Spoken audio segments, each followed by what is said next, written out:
Good morning, Morai V'Rabotai, Bruchim Habayim. We're continuing on Masechet Sanhedrin, and we're on Daf Chavtet, Amud Bet, 9 lines up from the bottom of the Amud. Today's Amud being learned is a Zechud Refuah Shelma for Rachel Simcha Bad Nahid, Rachel Bracha Bad Edna, Rachel Bat Miriam, and Chaim Ben Rachel, our own Victor Yisraeli. They should have Refuah Shelma Be'ezrat Hashem, Amen. Today's Amud is also being learned as Refuah Shelma for Avraham ben Pari, that should have full recovery, speedy recovery, Be'ezrat Hashem, Amen. This month's learnings of the community has been dedicated graciously by Dr. Masechet as a Zechut Refuah Shelma for Yehuda ben Noah and Gavril Chaim ben Aliza, that should have much Hatzlacha and Refuah Shelma in their lives as well. And also our Limud is dedicated Leilu Nishmat Victoria Bat Yehuda, whose neshama should have an aliyah. Amen. So we spoke about the languages that you write in a shtar for edim, and the different nuances in when and when not you are allowed to write a shtar based on a verbal agreement of an hoda'ah, an admission of a person. If I come and say, I owe you money, and I say it in front of edim, can they go and write a shtar turning this milveh al peh, this verbal debt, to a milveh b'shtar that now is documented? And we mentioned that's not so simple. If a person comes and admits, if he doesn't come to edim and admit on his own, that's a whole other sugya that we had, that even if you go hide edim behind a wall somewhere and you get the guy to say that he owes you money, he could easily say, Meshatani bechai, was joking, and he's off the hook. But even if he comes in front of edim and says, I owe you a money, so fine. So now it's binding because he knows that he's saying it in front of edim. It can and will be used to collect money from him.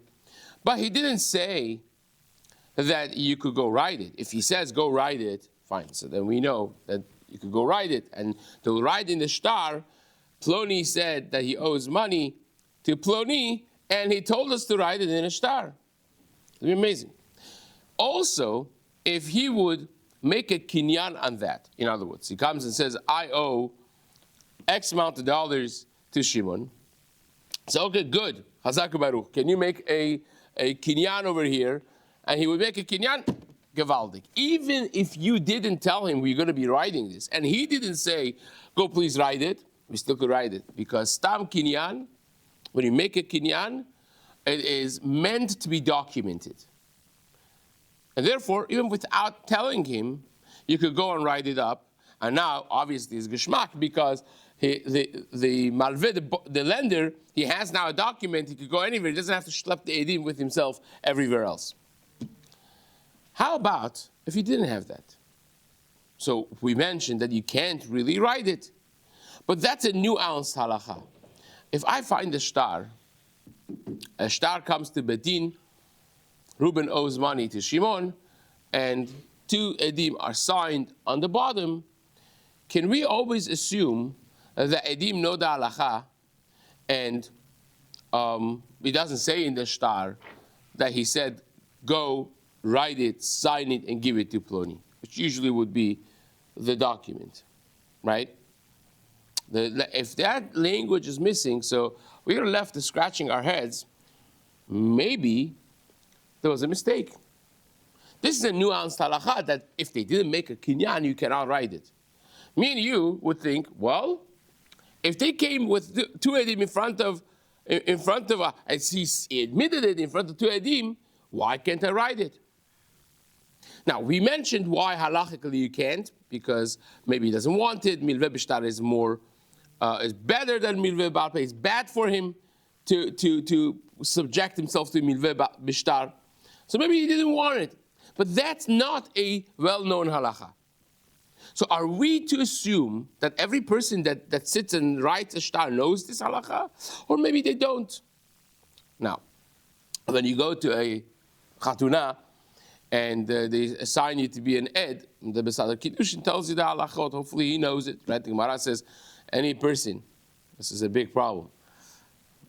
Any person that doesn't know, kol she'eno baki betiv gitin vekiddushin lo yeh lo esek imayin. A person that's not baki in halachot of gitin and kiddushin should not be involved with these inyanim.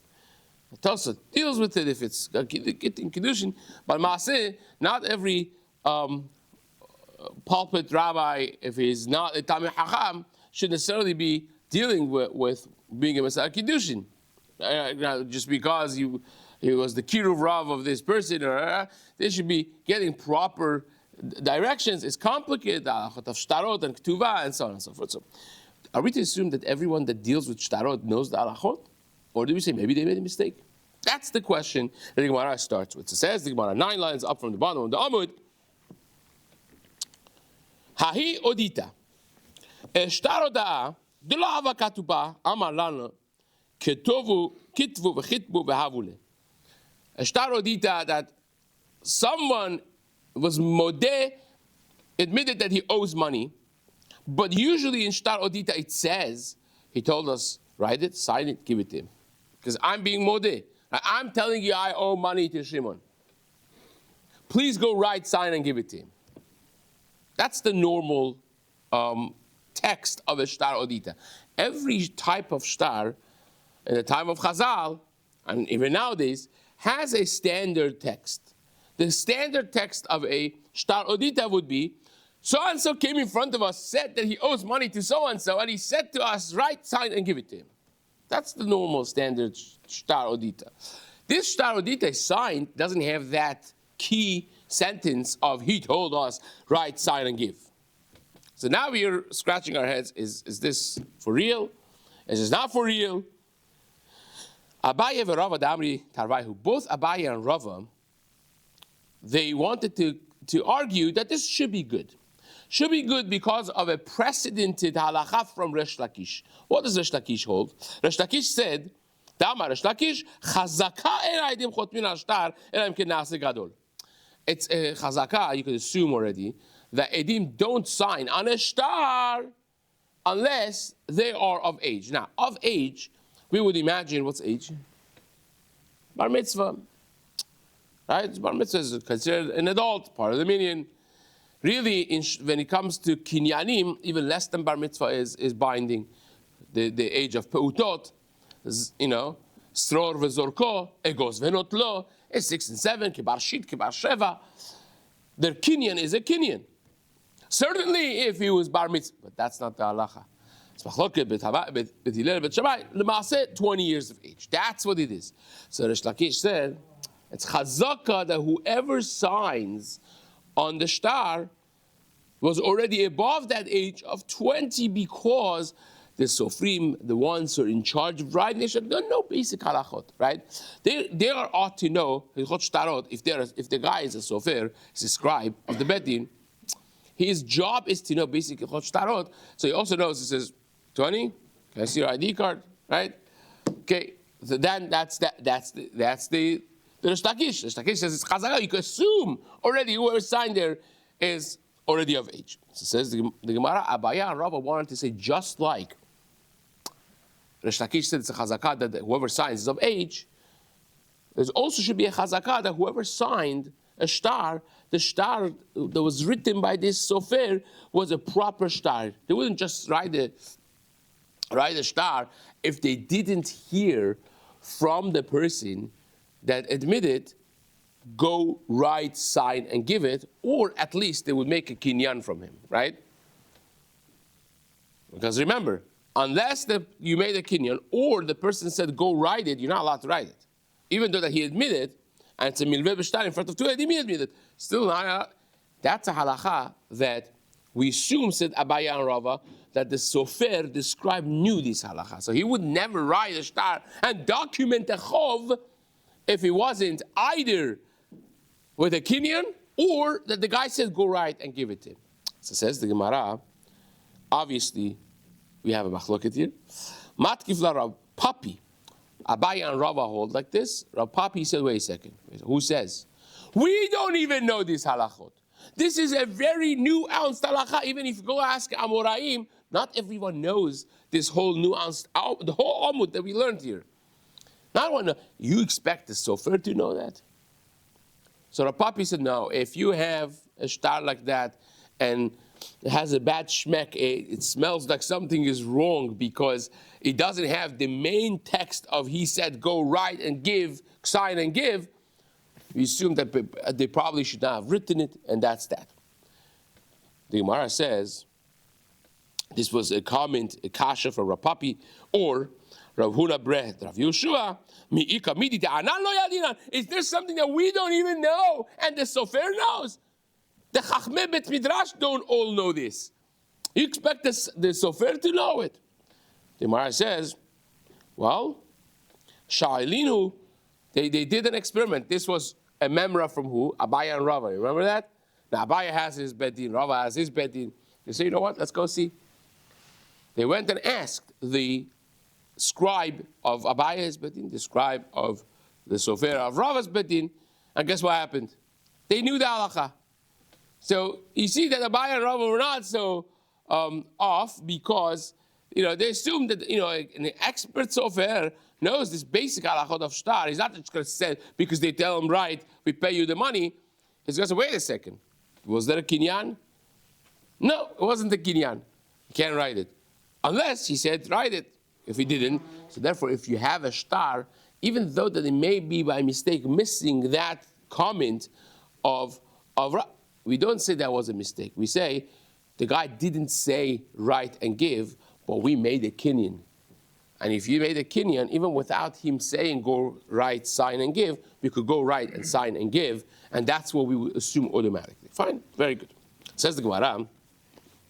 Last line. Hahi odita. Another case of a shtar oda'a davaktiva duchran pitkami that was written in it duchran pitkami. Anyone has any idea what that means? This is like Aramaic 101. Duchran is zichron, right? Dalet and zayin are interchangeable, right? Right? Zachar and duchra, zichron and duchran. Pitkami is also zichron dvarim, right? Now, why is that important? Because every shtar odita that was maaseh Beit Din, any time that a Beit Din would be documenting something, the standard language would start with duchran pitgami. So that's already a check. Right away, when you read duchran pitgami, you say, okay, this is a Beit Din writing this, right? Again, it's important to know all the standard languages because from the standard languages, you could know exactly what you are reviewing when you see the shtar. So it had all of the right words in this shtar. It started with duchran pitgami, and the Gemara doesn't stop there. It says, V'chol lishni de bedina. He had all the languages of a maaseh Beit Din, of a shtar that's written documenting something by the Beit Din. Fine. So you're looking at this shtar. I said, good, gewaldig. This is a Beit Din documenting something. Chazak u'baruch. Check. Until you get to the bottom of the shtar. How many people should be signing on a maaseh Beit Din? 3, right? 3 people have to be signing on it, and there's only 2 signatures. If you're a Beit Din, you're 3 people. Now, we have a patent for that too. What happens if a Beit Din starts a process and one of the dayanim dies in the middle before they sign it? You know what happens? This is something, what, do you think Jews didn't think of some scenario? This is obviously, so we had a patent for that too. The patent for that is, at the end of that shtar you write, we were 3, right? When we started this, we were 3, bemotav telat ahavina v'chad letoi. And one of us is not there anymore. That also is the standard line that you write in that scenario. So you will have a shtar with all the check marks of Beit Din, and at the end you write, you sign 2 only people, but it contains that line that we started this with 3 and 1 is no longer. So this shtar that came had all of the check boxes of duchran pitgami and all the other good languages of a maaseh Beit Din, But it didn't have this language that we were 3 and 1 is no longer, and it had only 2 edim signed on the bottom. Now what do you do? Are you to look at this star and say, this must be a great star because he has all the check marks? Or do you say, wait a second. The main line that I need over here is not there. Because how in the world do you have 2 signatures on a Masechet Din, which minimum of a Beit Din is how many? 3. So says the Gemara, Sava Ravina, right? Ravina is the co-author of Talmud Bavli, right? The partner of Ravashi. So Ravina wanted to say, Hainu Resh Lakish. Let's use the same Resh Lakish. That if somebody wrote a star, a sofer wrote a, we say it's chazakah, that he knew what he was doing. And we have, by the way, we have these things on regular halakha l'maaseh. These are very prevalent and relevant chazakas and halachot to know, because you have a sofer, right, that wrote a mezuzah, or somebody that did shchita, in the beginning of your day. Right? Do you say rov hanimtzeim etz shchita bikim? Do you assume that anyone that shechted mistama knew what he was doing, or do you have to test everyone? Right? So if it's in front of you, he's not in front of you, at least when he's not available, do we just assume that anyone that takes that knife and slits that throat of an animal that knows what exactly he's doing as far as Hilchot Shchita goes? These chazakas are important. Rabbi Moshe Feinstein writes that, just to make a case for this, a mezuzah that comes to the Rav to check, and you see the mezuzah has no tagin.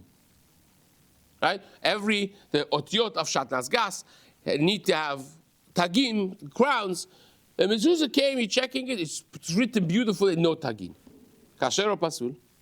Now, there's halacha for this. The halacha is that as mezuzah without tagin is, with the eved, kasher. Says Rabbi Moshe Feinstein is pasul. Why is it pasul? It says kasher halacha. It says because if the sofer is so negligent that he missed doing this is such an important thing, but the eved is kasher, fine. But if he missed this, who knows what else he missed, right? Mezuzah is very easy to become pasul. You forget one Shem Hashem to say, Harani kotev Hashem kedushat Hashem, and gone. The whole thing is pasul. So therefore, he says you don't want to. Therefore, it's very important to know what exactly was the chazakah. What can I assume on my own when it comes to viewing a star after the fact? I'm looking at what's written. So Ravina wanted to say, well, we have a chazakah. Any star that's written is good because the Sofrim know what they're doing. So you can imagine that this is one of those cases. They may have forgotten that line of the Motav Telata Avina and Rechader. Let nu that we were 3 and 1 is no longer. They would have forgot, but that doesn't mean that the star is pasul. Says the Gemara, who says, Amale Rav Natan bar Ami, Haki Amrina and Mishmed Rava. I will tell you halacha based on Rava's psak. Kol ki agavna chayshina lebeit din toin. Whenever you have an alarming line, an alarming element in a star, we assume that the Beit Din made a mistake. A Beit Din, a not good Beit Din, right? Not every Beit Din is legitimate. Some people got together, so 3 people, and they thought that 2 is kasher. That's a massive mistake. But that's what Rava said. We will be chosher. If I flag such a major thing in a star, I will assume that the Beit Din was no good. They thought that 2 is kasher, but we know that 2 is not kasher. So says the Gemara, Amar Rav Nachman bar Yitzchak, Ikatav ba Beit Dina, if it says in the star that we were a Beit Din, it says it. So that means obviously there were 3, right? 2, lo sarich. You don't need to write, we were 2 and then we were 3 and then 2. If we write in the beginning, we were a Beit Din, it means that it started with 3, they're good to go. The Gemara says, wait a second. Beit Din chasufu. Let's go down the memory line, the beginning of Masechet, you remember? The halacha of Shmuel versus Beit Din chasuf, that Shenayim shedanu dineim din, ela shenikra Beit Din chasuf. That 2 people who did a judgment, It's din, but it's called Beit Din Chatzuf. So maybe this is Beit Din Chatzuf. The Amar Shmuel Shnaim Shtalu Diren Din Ela Shenikro Beit Din Chatzuf. That it's kasher. It's not. This is like Mamash at the beginning. Daf Gimel we had this, right? They're called Beit Din Chatzuf. It says no. The Katabe Beit Din de Ravna Rav Ashi. It says in the star, we are the Beit Din of Rav Ashi. Well, the Beit Din of Rav Ashi is not Beit Din Chatzuf. That was the major Beit Din, the Beit Din of Bavel in the time of the Gemara. Right? The major Beit Din of the entire Babylonian Jewry was the one that was ran by Rav Ashi. So it says the Gemara, V'tilma Rabbanan de Rav Ashi Kishmuel. Well, maybe the Rabbanan of the Beit Din of Rav Ashi held like Shmuel that 2 is kasher, but it's called Beit Din Chatzuf. Well, it says no. It says the Chtivbo, it says in the star, Ve'amar lan Ravna Ashi. It says in the document that they were conversing with Rav Ashi. Rav Ashi told us to write this. Well, if you have that in the star, obviously it was not the Beit Din Chatzuf of 2 people. So says the Gemara, Tar Rabbanan Amar lahen, Echad, Ani raiti avichem sheitmin ma'ot b'shedat teva u'migdal. If someone comes to Yatomim, right, during the Shiva, he says, by the way, I saw your father that he made a treasure. Morning I was going to Davenet, whatever, right? I saw your father was making a treasure, and he put money in this box. He buried it under this tree, whatever it is, right? The Shedat Migdal, a place that the Yatomim have no idea about, right? And he tells them about it. And they go dig, look, and find.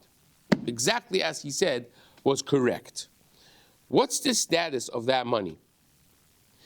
Now, the fellow that said about this money, he also said the stipulation of what this money is. Said there is $100,000 in this box buried over here, you don't know about, and I'll tell you, the Amar Shel Plonien. It said this money does not belong to you, didn't belong to your father. This is a money that is Reuben's. He was safekeeping it for Reuben, so it's there. You can go get it, but you have to give it back. Or it's Maaser Sheni. This is the money of Maaser Sheni. Maaser Sheni is we can't eat it b'kedusha. You go redeem it on money, and then you take the money to Yerushalayim, right?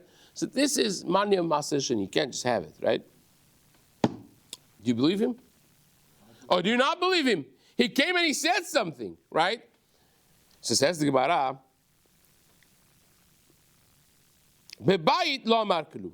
If he was in the house, he says, I saw him buried underneath your dining room table, whatever, or hid it in a closet beneath, whatever.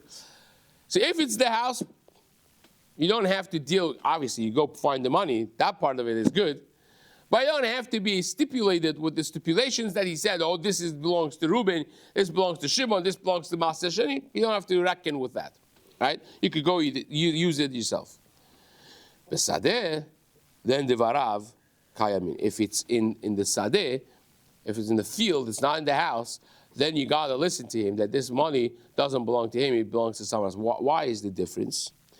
Because, well, you have to know if there was a way for people to figure it out, or there was no way for people to figure it out. Rashi says, Bebayit lo amar kelum, eno ne'eman, lefi she'en beyado litelan. He can't go take it himself. If he couldn't go take it himself, we don't believe him in the stipulation of the money. He can't just come in your house and go get it, right? So he had no. We don't look at him as such a big tzaddik that he told us the money that belongs to us. So once he didn't have to tell us because he could have gotten it himself. If he could have gone and dug it out himself in the field, and he didn't, he came and told us, then he's a tzaddik. He has no reason to lie. We believe him that this money doesn't belong to us, belongs to Reuben, or belongs to Maaser Sheni. But if it's in my house, under my bed, obviously he can't come get it. So therefore, the fact that he tells me about the money, it doesn't mean that it doesn't belong to me.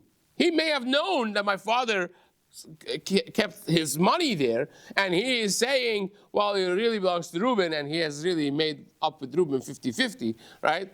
You never know. So therefore, he's believed that you got to go look for the money and find it, but he's not believing any stipulation that he makes for that money, okay? But if it's the sadeh and he could have gotten it himself, then he's believed. Says the Gemara, Kelalo shel davar. The rule of thumb is, Kol shebiyado litelan, first wide line. Kol shebiyado litelan, divarav kayamin. If he could have gotten it himself easily without any problems, then you believe him. En biyado litelan, if he couldn't have gotten it easily himself, and divarav kayamin. Lo amar klum. He said nothing. Now, says the Gemara, Hare sherau et avihen, sheitmin ma'ot beshedat tuva migdal, ואמר של פלוניין, של מעשר שניין. אם כמוסר דבריו קיימים, אם כמערים, לא אמר כלום. If a person says, he saw the father making this treasure, putting it in a box, in a shedat tova umigdal, and hiding it away, right? ואמר של פלוניין, and he says, it doesn't belong to you, it belongs to so-and-so or Masechet Sheni. Im kemoser dvarav kaimim. What does that mean? Rashi says, Im nir'eh lahem kemoser dvarav lebanav be'emet b'lshon tzava. If he's telling it to you, like it sounds pretty honest, it's it's saying to the thing, I am a shaliach to tell you what your father told me, and this is it. But if he sounds kemarim, then that he's tricking, שהוא מתיירא שלא יתלם בחייו, או שלא יחזיקו כעשיר, or he wants nobody to come and take it in his lifetime, or that no one should think that he's ashir, להוסיף על יציאותיו, then he's not believed. So says the Gemara, הרי שהיה מסתער על מעות שהניח לו אביו. Someone's father died, and he's like, it was a sudden death. I have no idea what he left me, right? And he goes to sleep. Lo and behold, the Baal HaChalom comes to his dream and says, I'll tell you everything. Your father has $1 million tucked away in this place. You step five steps this way, 4 steps that way. You dig over here, 3 feet down, and there's a stone. You pick up the stone, mamash, the whole thing. And the money is there, right? And then, in the dream, same dream, he tells him, stipulation for the money, right? This much money in this place, henshel maser sheni. But sorry, it's not it's maser sheni. You can't just have it. What's the halacha? Says the Gemara, you think this is theory? This actually happened. It actually happened. Ve'amru, and they said, divrei chalamot lo ma'alim ve'lo moridin. That we don't care about divrei chalamot. What does that mean? It's nothing. You could just take it and go buy a house. You could take it and do whatever you want. You don't have to. You don't have to care about the fact that it said is maser sheni or it belongs to somebody else. You would have, this is a big chiddush, because you would have thought the first 2 elements of the dream were vividly correct. It was exactly that amount of money with the dollars and the cents, and it was exactly where it says it was. We listened to those two were true, but not the third one. Wow. We don't listen to the dreams. Divrei halamot lo ma'alin velo moridin. Again, this is a massive rate bite. We've had this before.